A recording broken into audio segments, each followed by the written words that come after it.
Quando a gente fala em mente, a mente é um produto do cérebro. O cérebro é um órgão. Se você entrar agora no laboratório de anatomia, você vê o cérebro, né? O cérebro produz a mente. Por exemplo, você tem uma lesão cerebral, um AVC, um trauma, isso pode repercutir na saúde mental, repercutir no comportamento, repercutir na mente. Agora, se eu te falar assim, pensamento, memória, atenção, concentração, né? Você não consegue ver. Você não consegue entrar num laboratório e ver isso. Mas isso é um produto do cérebro. E a gente tem uma dificuldade de fazer um pensamento mais abstrato, de conseguir ver sofrimento, aquilo que a gente não vê. Então, se eu vejo uma lesão no cérebro, se eu consigo ver ele, olha, a pessoa tomou um tiro na cabeça, tem uma lesão, eu entendo. Agora, se eu não consigo ver essa lesão, a gente tem um pouco mais de dificuldade de aceitar isso. Uma pessoa que está triste porque quer. Uma pessoa que está ansiosa porque quer. Uma pessoa que está com medo não deveria estar com medo. E a gente começa a julgar, colocar o que a gente acha na... Depressão é mimimi. Depressão é mimimi. E acaba sendo um certo egocentrismo também da pessoa que julga, porque ela parte do princípio, se eu nunca tive isso, e se eu nunca tive isso, se eu não consigo entender, é frescura. Se eu já tive, se eu consigo entender, não é frescura. É um olhar muito autocentrado também de quem julga. E eu acho interessante, assim, porque quando a gente tem um diagnóstico, eu acho que tem muita gente aí, a Letícia Sabatella outro dia descobriu que tem autismo com mais de 40 anos, tem uma outra pessoa também que descobriu isso tem pouco tempo. Gente, eu sou doida para ter um diagnóstico desse. Eu fui perguntando, assim, né, a Renatinha, que é a coitada, eu falo, você acha que eu tenho TDAH? Ela, Mariela, para. Eu falei, então eu sou bipolar. Eu quero me pôr numa caixinha. Porque aí você tem uma resposta. Exato, sabe? Pra então, quando a tudo isso pessoa que me você falou assim, você é ansiosa? Eu falei, ai, que bom.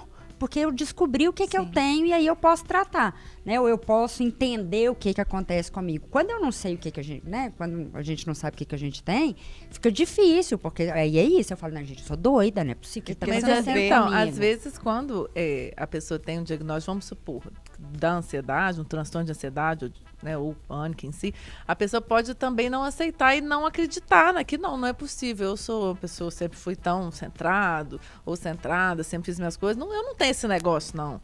A própria pessoa pode falar, isso é frescura. Então, eu não tenho, meus exames tão bons, não tem que preocupar.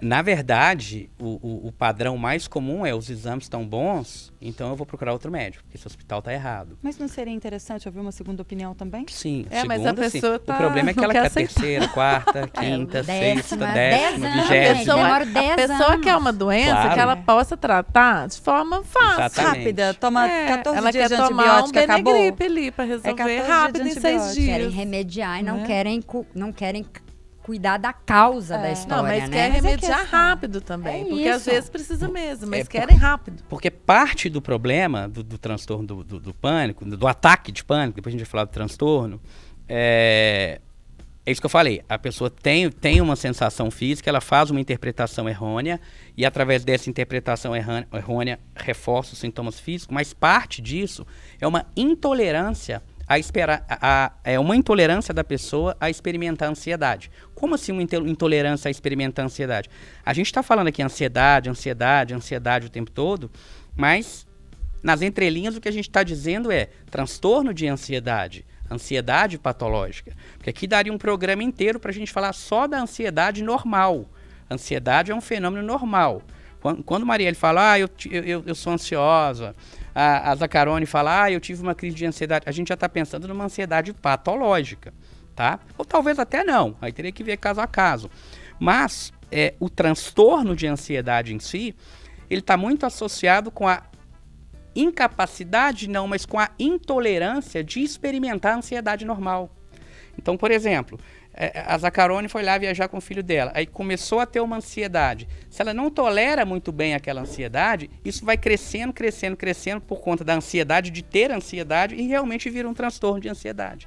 Agora, a partir do momento que ela desenvolve, que ela pode fazer um treinamento para isso, às vezes até vai precisar de medicação também, que ela começa a entender, ela começa a aceitar aquela ansiedade, ou seja, tolerar mais a ansiedade vai perdendo força.